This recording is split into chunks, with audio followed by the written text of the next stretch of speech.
तो भाई लोग कैसे हो। आज मैं आप लोग के सामने फिर तोसी की स्टोरी लेके आया हूँ। तोसी की प्रतिज्ञा। चलिए कहानी स्टार्ट करते हैं। कल्प देश के राज ज्योतिषी ने भविष्यवाणी की थी कि तोसी का पुत्र पताल विजेता बनेगा और कल्प देश का राजा उसी के हाथों मारा जाएगा। कल्प देश के तुर्क सैन्य ने तोसी के पुत्र को जिंदा या मुर्दा पेश करने के लिए आधा खजाना देने का ऐलान किया। अब सामरी जादूगर चांडमुंड और गोरिल्ला सर्प देश पहुंचे। नाग बाबा की चाल से तौसी का असली पुत्र तो नाग बाबा के पास था, जबकि नकली पुत्र तौसी के महल में पल रहा था। तौसी ने कल्प देश से भेजे गए तीनों महारथियों को कैद कर लिया, परंतु वे कैद से फरार हो गए। दैत्य सम्राट चंडमुंड, जादूगर सामरी और गोरिल्ला तौसी की कैद से निकल भागे। पाताल लोक में ऐसी कोई जेल नहीं बनी जो हमें कैद कर सके। मैं दैत्य सम्राट हूँ, जरूरत पड़े तो सारे दैत्यों को बुला सकता हूँ। मैं अपने जादू से अदृश्य हो सकता हूँ। सामरी मेरा नाम है। काला जादू चलाकर सर्प देश की ईंट से ईंट बजा सकता हूँ। मैं पृथ्वी लोक का गोरिल्ला हूँ। यहाँ जो भी सांप मुझे काटेगा खुद मर जाएगा। और हम तीनों को तौसी का पुत्र चाहिए। आज रात हम तौसी के महल पर धावा बोलेंगे और तौसी का पुत्र लेकर रातों रात कल प्रदेश पहुँच जाएंगे। सबसे पहले मैं अदृश्य होकर महल में जाऊंगा और पता करूंगा कि बच्चा कहाँ है। बच्चे की सुरक्षा का तौसी ने पूरा प्रबंध किया होगा। जैसा भी होगा मैं पता लगा लूंगा। सामरी रात को महल में दाखिल हो गया। रात के समय तौसी महारानी के पास अवश्य जाएगा। मुझे इसी के आसपास रहना चाहिए। सामंत, तुम मेरे खास जासूस हो। उन तीनों का पता लगाना तुम्हारा काम है। तीनों सर्प देश की सीमा से बाहर नहीं निकलने चाहिए। मेरा ख्याल है कि वे सर्प देश की सीमा से बाहर निकलने की कोशिश तब तक नहीं करेंगे जब तक अपने उद्देश्य में सफल नहीं हो जाते, और उनका उद्देश्य है राजकुमार का अपहरण करना। इसीलिए राजकुमार की सुरक्षा व्यवस्था पर ध्यान देना सबसे पहला काम होना चाहिए। वह व्यवस्था हमने कर दी है। वहाँ चिड़िया का बच्चा भी पर नहीं मार सकता। सामरी सब कुछ सुन रहा था। हमने राजकुमार के लिए पारदर्शी शीशे का पालना बनाया है। यह शीशा नजर नहीं आता। कोई राजकुमार को छूने के लिए शीशे को छुएगा, खतरे की घंटी बज जाएगी और उसी वक्त महल के सारे द्वार बंद कर दिए जाएंगे। और यदि महारानी या आप स्पर्श करते हैं, बस हम दो ही स्पर्श कर सकते हैं, हमारे स्पर्श से घंटी नहीं बचेगी, क्योंकि हम राजकुमार को छूने के लिए पहले शीशे की दीवारें हटाएंगे और यह हम ही जानते हैं कि दीवारें किस तरह हटाई जाएगी। क्या शीशा तोड़ा भी जा सकता है? शीशा तोड़ने के लिए भी तो स्पर्श करना पड़ेगा। जब तक कोई शख्स शीशा तोड़ेगा, जब तक वो जब तक वह पकड़ा जाएगा। तो ये चक्कर है। आज रात में यही देखता हूँ कि ये लोग शीशा किस तरह हटाते हैं। अच्छा सामंत, सुबह तक मुझे सूचना देना। जो आज्ञा महाराज। तौसी आधी रात के समय अप्सरा के पास पहुँचा। अपना राजकुमार ठीक है ना? हाँ, अभी सोया है। जरा मैं भी तो देख लूँ अपने लाडले को। तौसी ने मक्खी का रूप धारण किया। ओह, यह तो मक्खी बन गया। मक्खी बनकर शीशे में बने किसी सुराख से अंदर भी चला गया। तौसी सांप बन गया। सांप बनकर पालने पर लगी जंजीर से शीशे सरका रहा है। शीशे की दीवारें हटते ही वह अपने रूप में आ गया। अप्सरा, हम इसका क्या नाम रखें? नामकरण संस्कार तो परंपरागत नीतियों से ही होगा, जो इसके ग्रह नक्षत्रों को देखकर ही रखा जाएगा। चलो, इस पूर्णमासी को इसका नामकरण भी हो जाएगा। अब इसे सोने भी दीजिए। तोसी ने उसे वापस पालने में लिटा दिया। दीवारें पुनः खड़ी की और मक्खी बनकर बाहर आ गया। दीवार हटाना तो सचमुच असंभव है। यह काम तो मक्खी का रूप धारण करने वाला ही कर सकता है। अब चलता हूँ। महल से बाहर आते ही सामरी प्रकट हो गया। उसने सारी बातें अपने साथियों को बताई। अब बोलो, क्या करना है गोरिल्ला? तीनों विचार विमर्श करने लगे। मैं शीशा तोड़ सकता हूँ।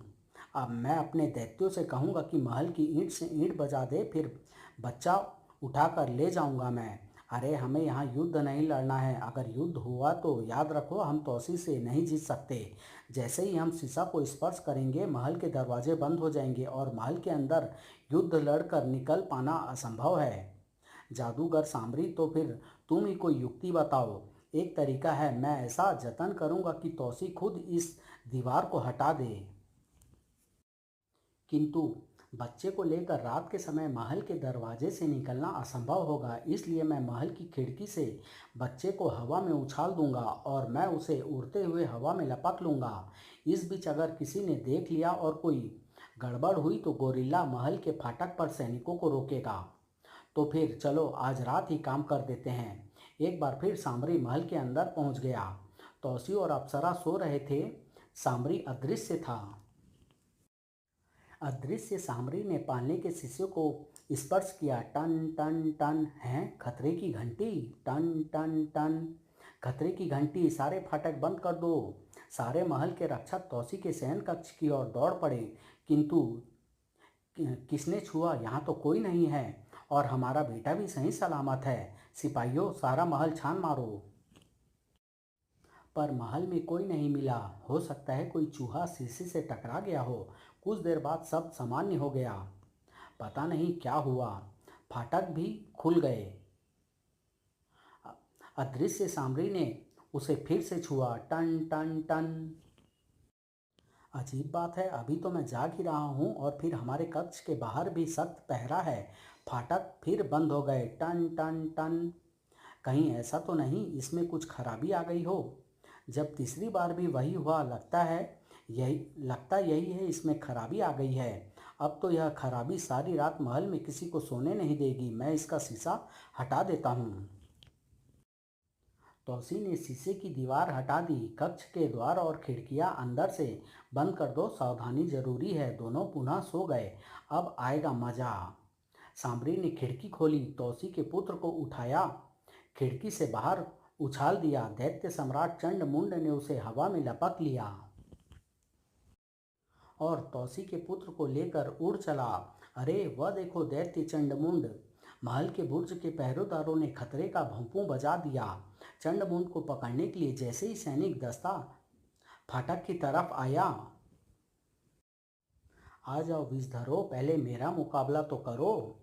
मैं सांपों को खा पीकर हजम कर जाता हूँ। चंडमुंड महाराज के पुत्र को लिए जा रहा है। उस पर तीरों की बौछार भी नहीं की जा सकती। ऐसे में राजकुमार को भी तीर लग सकता है। केवल सम्राट तौसी उसे आकाश मार्ग में रोक सकते हैं। अब मैं भी प्रस्थान करता हूँ। सामरी आसानी से बाहर आ गया। तौसी को जगाया गया। क्या बात है, यह खतरे का भोंपू क्यों बज रहा है? महाराज, चंडमुंड आपके पुत्र का अपहरण करके ले जा रहा है। तौसी बुर्ज पर पहुंच गया। कहाँ है चंडमुंड? अंधेरी रात में चंडमुंड दूर ओझल हो चुका था। गोरिल्ला, अब भाग चल, काम हो गया। गोरिल्ला ने भी मैदान खाली कर दिया। तौसी पक्षी बनकर आकाश में उड़ चला, परंतु चंडमुंड हाथ नहीं आया। सब काम योजनाबद्ध तरीके से हुआ है। अगली सुबह, ए राजगुरु, मंत्रियों और राज्यसभा के सदस्यों, आज महल से मेरे पुत्र का अपहरण हुआ है और हमारी सारी सुरक्षा व्यवस्था धरी की धरी रह गई। इसकी सारी जिम्मेदारी मैं अपने ऊपर लेता हूँ। जो राजा अपने पुत्र की ही रक्षा न कर सके, वह जनता की क्या रक्षा करेगा? इसलिए मैं प्रतिज्ञा करता हूँ, जब तक ये 3 शैतान जीवित रहेंगे, मैं न तो किसी छत के नीचे सोऊंगा और न अन्न जल ग्रहण करूँगा और न ही राजा के सिंहासन पर बैठूंगा। तब तक मेरा ताज सिंहासन पर विराजमान रहेगा। सामरी, चंडमुंड और गोरिल्ला को यदि किसी देश ने शरण दी तो मैं उसकी ईंट से ईंट बजा दूंगा और यह सारी जंग मैं अकेला ही लड़ूंगा। अब मैं चलता हूँ अपनी प्रतिज्ञा पूरी करने। तौसी की प्रतिज्ञा का पता नाग बाबा को भी चल गया। यह तो बड़ा गजब हो गया। अश्वमेघ यज्ञ से पहले ही कल्प देश से तौसी का युद्ध छिड़ जाएगा। जिन कालू ने सुझाव दिया, अगर हम तौसी को बता दें कि वह जिस पुत्र के अपहरण के लिए इतनी बड़ी प्रतिज्ञा कर रहा है वह उसका पुत्र नहीं है, तब तुम ठीक कहते हो कालू। जासूस सामंत, क्या तुमने कुछ पता लगाया? हाँ सम्राट, वह तीनों सीमा पार करके कल्प देश जा चुके हैं और मेरा पुत्र कल्प देश के राजा ने आपके पुत्र को पाने के लिए आधा खजाना दांव पर लगाया है। अगर मेरे पुत्र को कुछ भी हो गया तो मैं कल्प देश की ईंट से ईंट बजा दूंगा। तौसी कल्प देश के लिए रवाना हो गया। रास्ते में अचानक नाग बाबा प्रकट हो गए। ठहरो वत्स, तुम कहाँ जा रहे हो? प्रणाम नाग बाबा, क्या आपको ज्ञात नहीं कि मेरे पुत्र का अपहरण हो गया? वे तीनों कैदी मेरे बच्चे का अपहरण करके ले गए हैं। मैं इन सब लोगों को दंड देने की प्रतिज्ञा कर चुका हूँ। ऐ वत्स, जिस पुत्र के लिए तुम इतने चिंतित हो वह तुम्हारा पुत्र नहीं है, इसलिए यह देखना राजा का काम नहीं है। तौसी इस रहस्य उद्घाटन पर चौंका, मगर नाग बाबा उससे झूठ नहीं बोल सकते थे। यदि वह मेरा पुत्र नहीं है तब तो मेरी जिम्मेदारी और भी बढ़ जाती है नाग बाबा। मेरे लिए सभी बच्चे समान हैं। और फिर मैं प्रतिज्ञा कर चुका हूँ। यह प्रतिज्ञा सेना सेना को नहीं, मुझे खुद पूरी करनी है। तब एक बात ध्यान रखना, तुम्हें कल्प देश के राजा से युद्ध किए बिना ही प्रतिज्ञा पूरी करनी है, क्योंकि तुम नाग मंत्र की काट नहीं जानते और तुर्क सैन तुम पर यह शस्त्र छोड़ सकता है। मेरी प्रतिज्ञा के सामने यदि तुर्क सैन भी आएगा तो मैं उसे उसे पीठ नहीं दिखाऊंगा। नाग बाबा के लाख समझाने पर भी तौसी ने अपनी प्रतिज्ञा भंग नहीं की और चल पड़ा और कल्प देश पहुंच गया। उधर तीनों शैतान कल्प देश पहुंच चुके थे। महाराज की जय हो, हमने आपका कार्य कर दिया। ये रहा तौसी का पुत्र। अब हमें आधा खजाना दिया जाए। पहले हम इस बात की पुष्टि कर लें कि यह सचमुच तौसी का पुत्र है, तौसी का पुत्र ही है या नहीं। ऐ राज ज्योतिषी, तुमने ही भविष्यवाणी की थी कि तौसी का पुत्र मुझे युद्ध में मार गिराएगा। देखो, क्या यही वह सुरमा है? अगर यह तौसी का पुत्र होगा तो इसकी छाती पर शिवलिंग बना होगा। हे राजाधिराज, यह तौसी का पुत्र नहीं है, इसके सीने पर कोई चिन्ह नहीं है। अरे मूर्खो, यह तुम किसका बच्चा उठा लाए? महाराज, हम महल से तौसी का पुत्र उठा कर लाए हैं, यही है वह। इनको कैद खाने में डाल दो। इन्होंने हमें ठगने की कोशिश की है। और इस बच्चे की नेवला देवता के सामने बलि चढ़ा दो। पूर्णमासी के दिन नेवला देवता प्रकट होता है, तब इस बच्चे को उसे दे देना। वह खुश हो जाएगा और हमारे देश को नुकसान नहीं पहुंचाएगा। यह तो सिर मुंडाते ही ओले पड़ गए।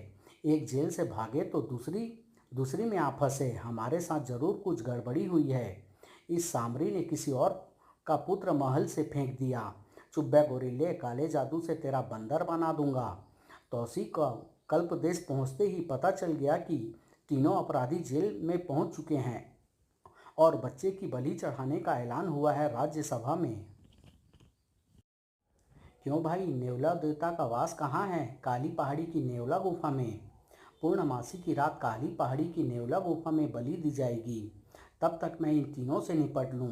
जेल जाने की कुछ तरकीब तो लड़ानी होगी। चलो, किसी की चोरी कर ली जाए, लेकिन चोर का भेष बनाना होगा। तौसी ने चोर का भेष बनाया। यह मकान ही ठीक है, किसी साहूकार का लगता है। चोर चोर चोर। तौसी मकान में चोरी करके भागा। पकड़ो, चोर चोर। बस्ती वालों ने पकड़ लिया, चोरी करता है। अगले दिन राज्यसभा में, जेल में बंद कर दो इसे। तौसी जेल में आ गया। क्यों बे, क्या किया तूने? कुछ नहीं किया, तुम लोगों का हालचाल पूछने आया था। क्या मतलब? तौसी अपने असली रूप में आ गया। अब पहचान मुझे। अरे, यह तो तौसी है। तौसी और यहाँ। तौसी ने एक चाल चली। सामरी, बताओ, तुमने मेरा असली पुत्र कहाँ छिपा दिया है? वह तुम्हारा पुत्र नहीं था। मेरा पुत्र न होता तो मैं यहाँ तक तुम लोगों का पीछा करता क्यों आता? अगर वह तुम्हारा पुत्र है तो उसके सीने पर शिवलिंग का निशान क्यों नहीं है? निशान है मेरे पुत्र के सीने पर। असली पुत्र छिपाकर तुम लोगों ने नकली पुत्र दे दिया। मगर यह कैसे हो गया? मैं बताता हूँ कैसे हुआ। तुमने मेरा असली पुत्र चंडमुंड को दिया था ना? हाँ। तो फिर खजाने के लालच में चंडमुंड ने तुम दोनों के साथ धोखा किया और पुत्र बदल दिया। अब आई बात समझ में। क्यों बे चंडमुंड, तौसी झूठ बोलकर हमें लड़वा रहा है। इसकी तगड़ी ठोकाई करो, या खुद बता देगा कि असली पुत्र कहाँ है। मैं जादू से इसके दैत्यों को रोकूंगा। गोरेला, तू इसकी पिटाई कर। तौसी ने चंडमुंड के कान में मंत्र फूंका। चंडमुंड, ये तुझे जान से मार देंगे। तू गोरिल्ला को फंसा दे। सामरी से कह दे तूने असली पुत्र गोरिल्ला को दे दिया था। मैंने गोरिल्ला को दे दिया था असली पुत्र, मुझे मत मारो। अबे, झूठ बोलता है, मैं तुझे खत्म करता हूँ हरामी। गोरिल्ला ने चंडमुंड को खात्मा कर दिया। मूर्ख सामरी, मरता व्यक्ति कभी झूठ नहीं बोलता। गोरिल्ला ने उसे इसलिए खत्म कर दिया है ताकि तुम्हें सच ना मालूम हो सके। मैं अपनी जादू की सारी शक्ति इस पर लगा दूंगा। मैं इसे गोरिल्ले से बंदर बना दूंगा। बता बच्चा कहाँ है? अबे तू भी मरेगा क्या? ये ले, देखता हूँ क्या जादू चलाता है। झुम झुम गिले गिले, ए मेरी जादू की सारी ताकत, आ जा, बना दे इसे बंदर, बना दे। जादू चलाते समय सामरी अदृश्य नहीं हो सकता था। तू मुझे बंदर बनाएगा, मैं तुझे कच्चा ही खा जाऊंगा। सामरी का जादू चल गया है, मैं बंदर बन गया। अब तू अदृश्य नहीं हो सकता सामरी, क्योंकि तेरा जादू इसे बंदर बनाने में लग चुका है। जब तक यह बंदर है तू अदृश्य नहीं हो सकता। इस बंदर को मैं अपने पास रखूंगा और तुझे चंडमुंड के पास जाना होगा। तौसी सांप बन गया और सामरी भी सांप के रूप में आ गया। ठाक ठाक, मार दे तौसी, इसे मार दे। तौसी ने सामरी को मार डाला। सामरी मर गया गोरिल्ला, पर तू अब बंदर ही रहेगा। मुझ पर रहम कर तौसी, रहम। तो फिर तुझे मेरा गुलाम बनना होगा। बनूंगा, मैं तुम्हारा गुलाम बनूंगा मेरे आका। क्या तुझे नेवला गुफा का रास्ता मालूम है? हाँ पता है। तो हम यहाँ से फरार हो रहे हैं। सिपाहियों सिपाहियों, यहाँ बंदर अंदर आ गया है, बंदर। अरे बंदर, बाहर निकालो इसे। जेल का दरवाजा खुलते ही ठाक ठाक ढिसूम, तौसी बंदर के साथ जेल से बाहर आ गया। तौसी बंदर के साथ जंगल की तरफ भाग रहा था, लेकिन वह यह नहीं देख पाया था कि दो खूनी आंखें लगातार उसे घूर रही थी। आंखों से टप टप खून की बूंदें टपक रही थी। ये आंखें और किसी की नहीं, एक गिद्ध की थी। चल अब काली पहाड़ी के नेवला गुफा की ओर चलो मेरे आका। बहुत जल्द आप लोग के सामने लेके आऊँगा तौसी और इच्छाधारी नेवला। समाप्त।